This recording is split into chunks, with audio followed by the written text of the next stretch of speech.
nuestro andar. En tu podcast encontrarás para tu día felicidad, salud, fe y pasión. Con Mónica Navarro. Amigos, ¿qué tal? Bienvenidos a otro episodio de Salud, Fe y Pasión. En esta ocasión tengo el honor de presentarles a una doctora, pero ¿en qué?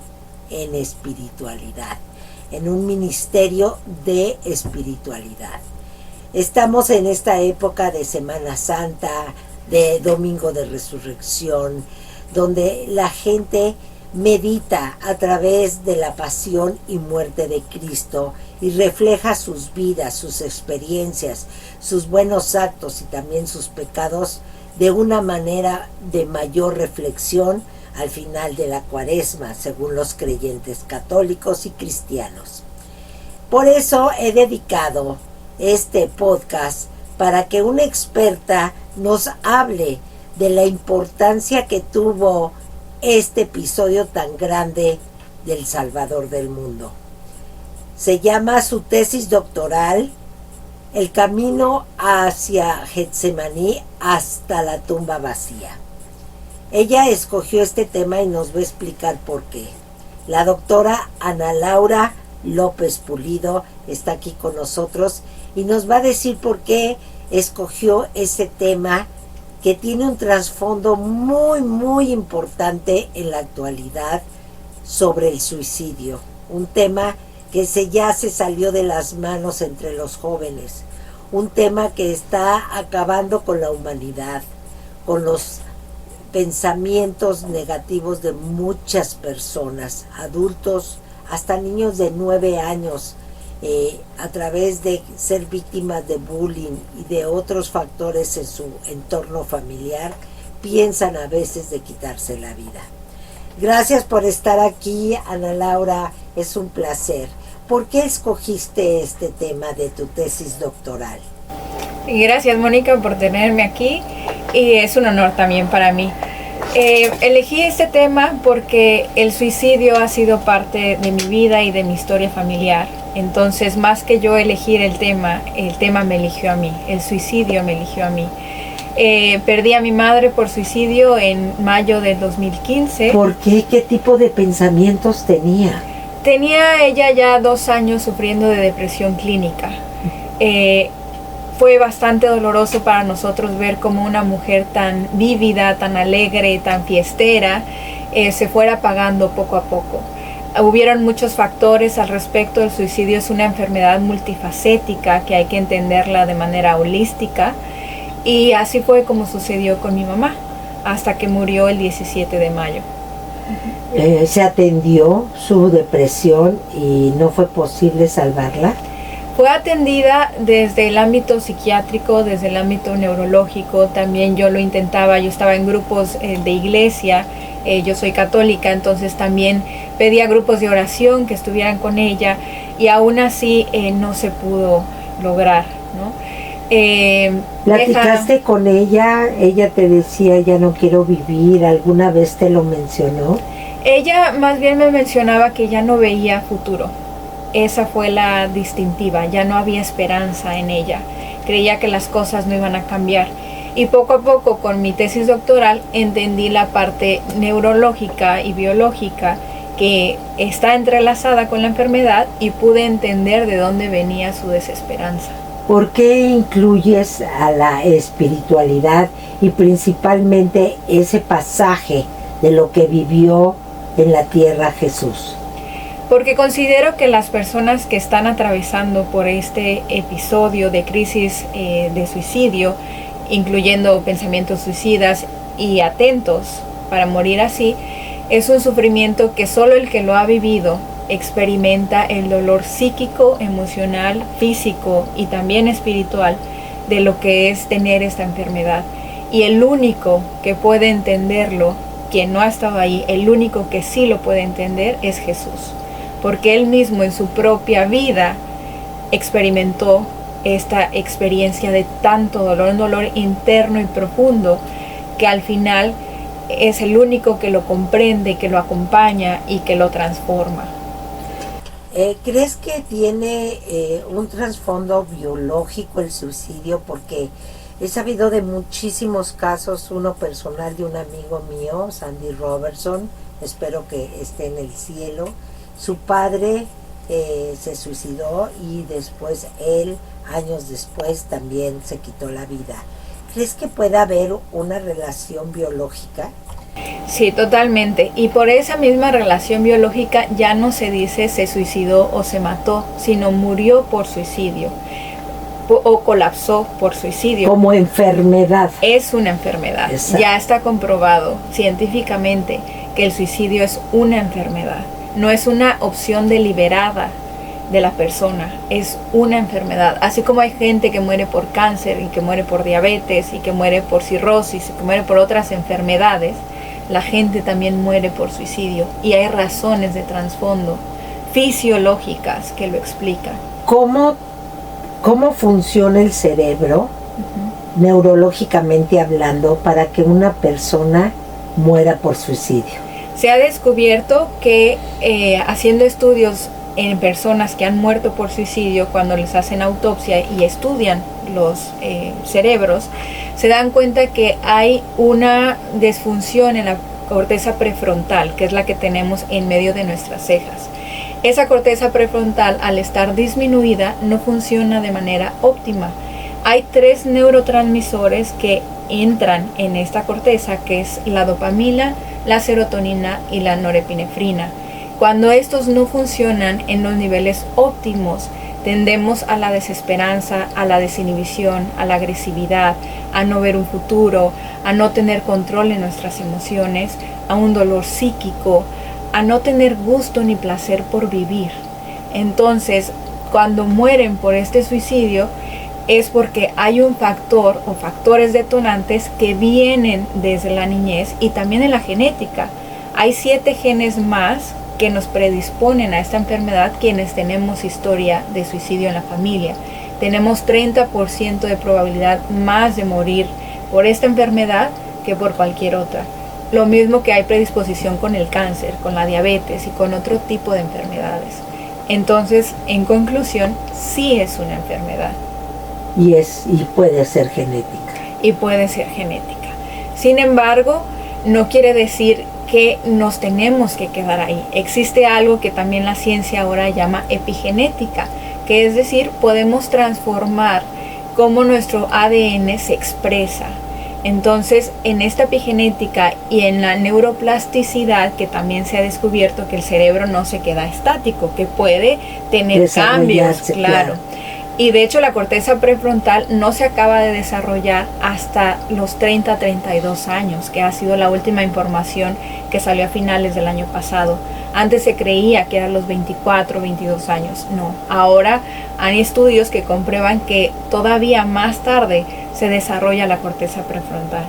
Entonces, si en la niñez todavía tuvieron eventos adversos como un abuso sexual, una violación, bullying, falta de cuidados parentales, son más vulnerables. Exacto, son más vulnerables en la adolescencia y en la vida adulta. Y aunque la corteza prefrontal se acaba de desarrollar a los 30 o 32 años, si hacemos lo que necesitamos de acuerdo a los psiquiatras y a los médicos, el cerebro puede transformarse y volver a regenerar esta área de la corteza prefrontal. ¿Cómo pones todo lo biológico, lo fisiológico, lo neurológico, plasmado de una manera espiritual dentro de tu tesis? Es que todo va conectado. Algo que yo expuse en mi tesis es que antes se creía, y todavía no hay muchas personas que lo creen, que el alma está separada del cuerpo. Yo propongo, como Julian of Norwich, que es una mística del siglo XIV, que no tiene que haber una dualidad, sino que tiene que ser binario. Somos uno solo, ¿no? Nuestro cuerpo y nuestra alma están conectados. Entonces ahí, cuando nosotros estamos en esa integridad como persona, no voy a deslindar la parte neurológica, no, es parte de mi ser. Y en ese cuidado que el Espíritu, somos templo del Espíritu Santo, lo creemos así desde las Escrituras, me cuido en la totalidad de mi ser. Y en eso hay muchas formas, desde la oración, desde la meditación, la contemplación, el ejercicio. El ejercicio también puede ser una forma de orar. Lo que pasa es que nos hemos encerrado a que la oración solo tiene que ser en un espacio sagrado como la iglesia, y no lo puedo hacer mientras hago ejercicio, mientras me baño, mientras corro, mientras... No, claro no, que no, se puede. claro. Ajá. Yo camino rezando el rosario, o sea, Así es. no está prohibido.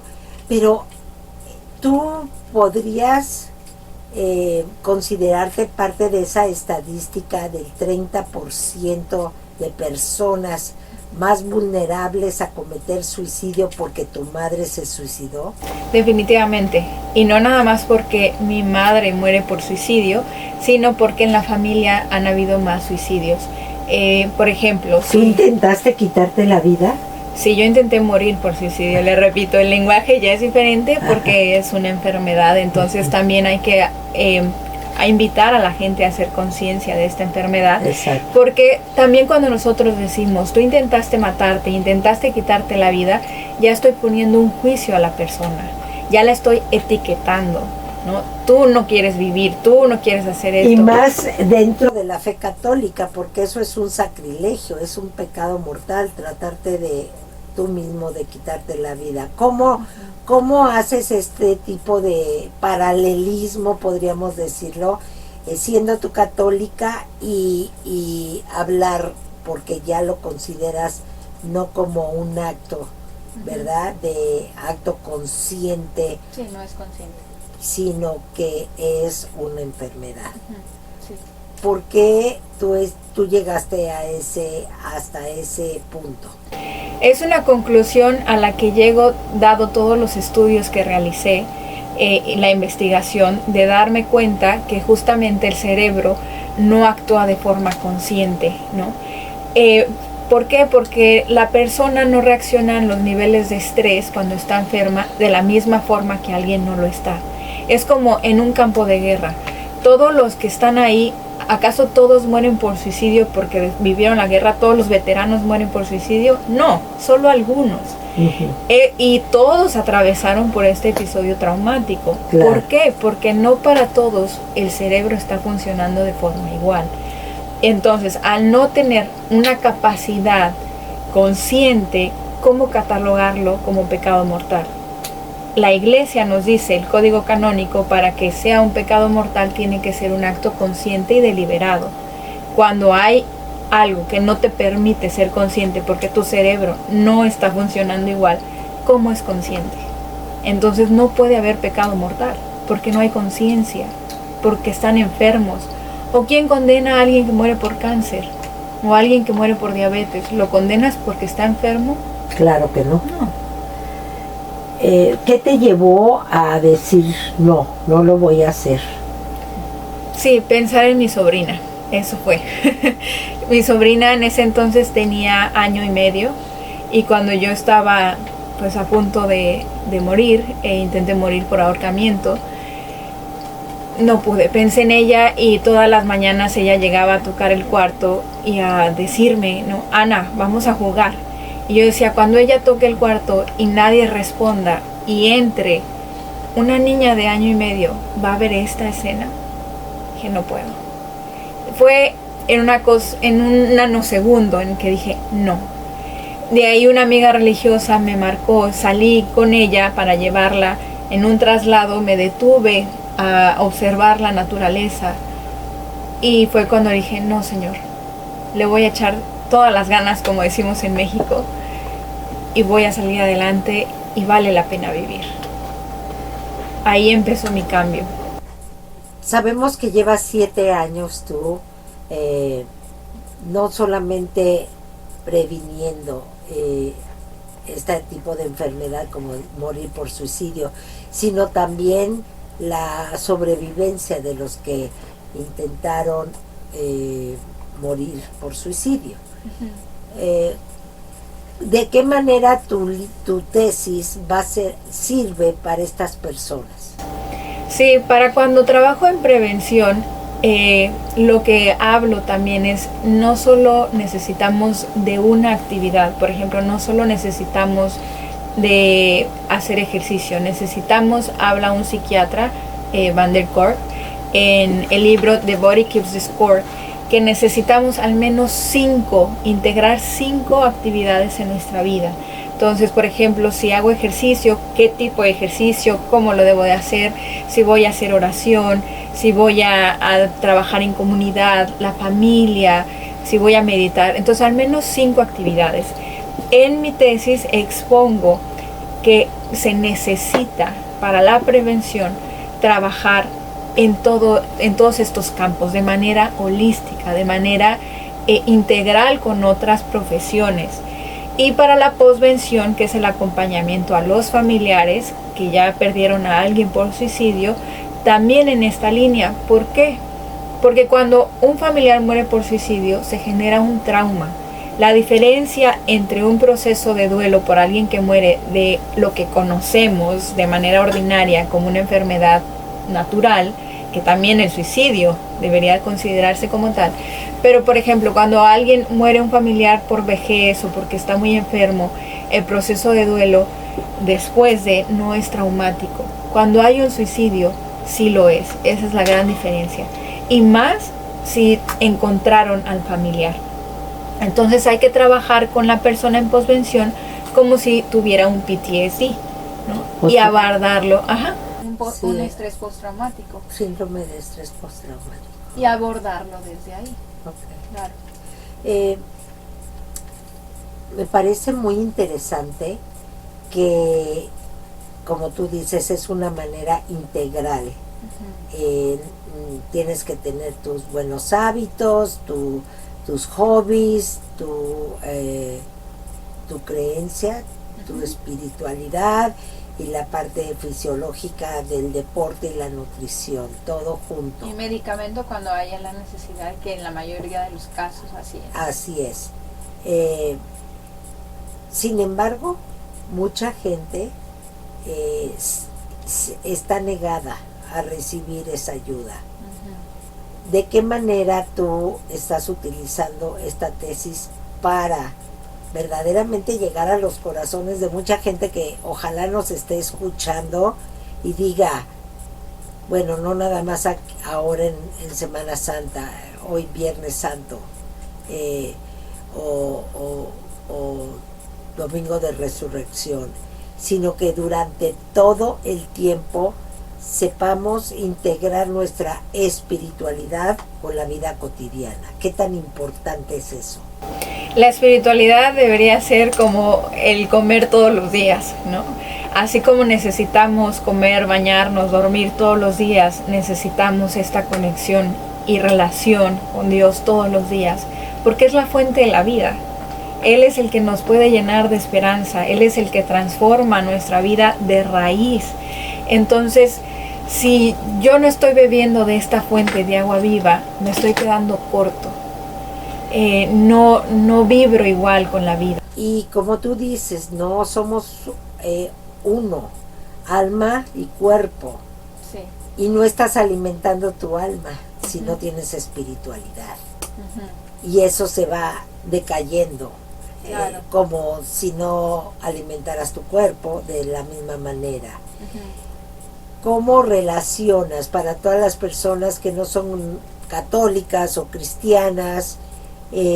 Platícanos cuál fue el pasaje directo de el camino a Getsemaní hasta su tumba vacía, cuando Él resucita. Sí, para aquellos que no han leído las Sagradas Escrituras, para nosotros, este pasaje nos habla de cómo Jesús llega al huerto de Getsemaní, que es un jardín de los olivos, y ahí se postra, ¿no?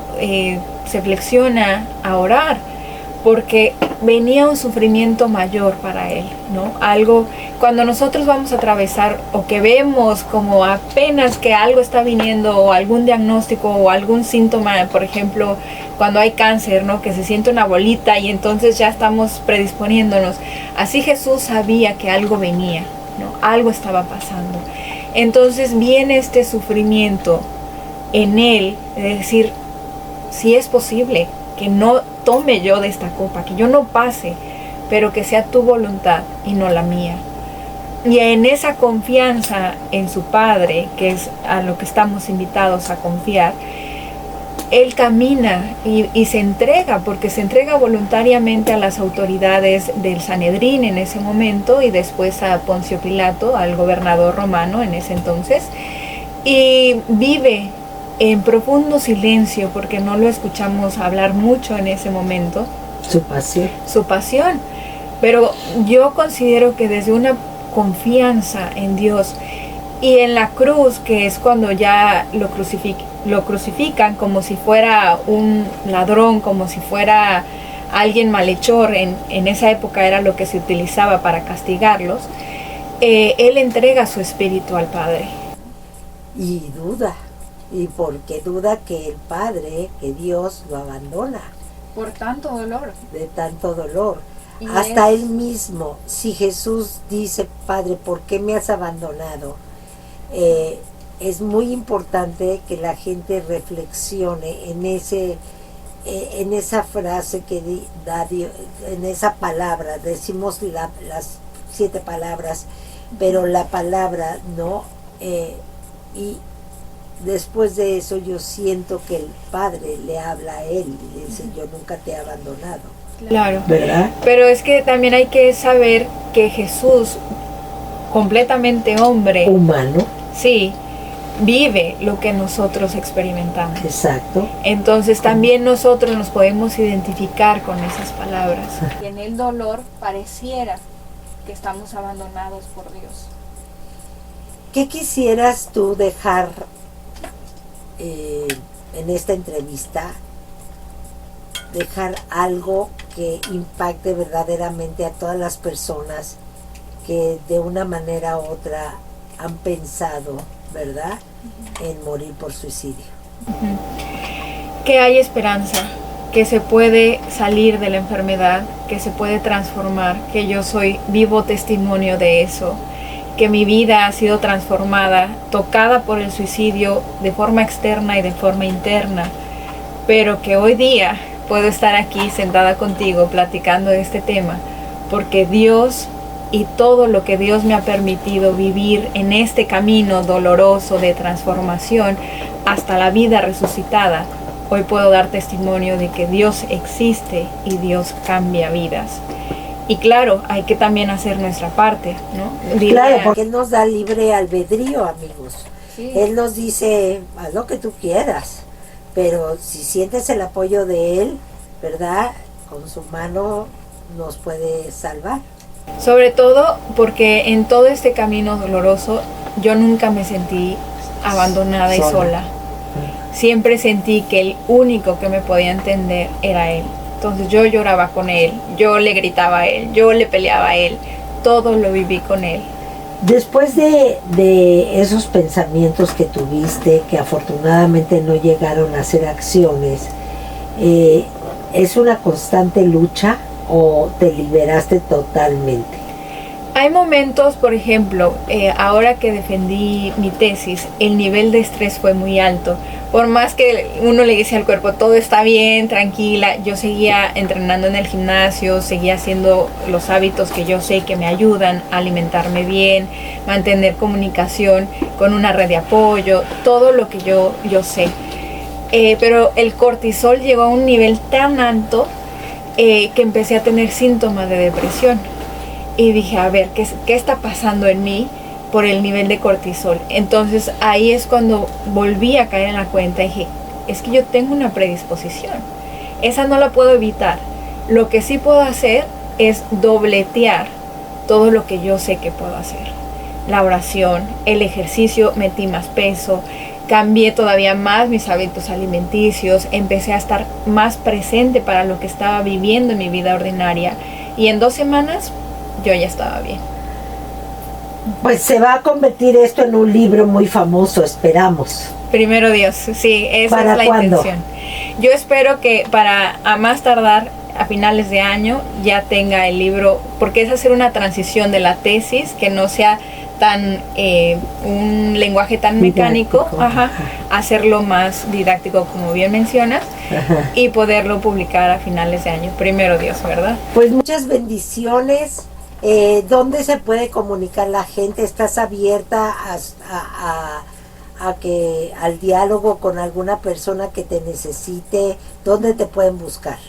Sí, yo brindo un acompañamiento desde Dirección Espiritual, especializado en el área de prevención y posvención del suicidio. Entonces me pueden contactar al teléfono 210-884-3014 aquí en San Antonio, Texas. Doy la atención presencial. En línea también, estoy atendiendo en línea a personas en México, y sobre todo me gustaría que cuando haya un primer encuentro podamos entablar esta confianza para después hacerlo en línea. Entonces, una buena conexión. Totalmente, sí, pero sí hago el acompañamiento 1 a 1 para prevención y posvención. Pues muchas felicidades. Esperamos verte pronto, que todo sea un éxito y acompañadas de muchas bendiciones para ti. Muchas gracias, Mónica. Gracias. Y gracias a ustedes por haber estado con nosotros en este episodio de Salud, Fe y Pasión. Nos vemos en la próxima. Para celebrar es el momento de estar unidos, para aprender en nuestro andar.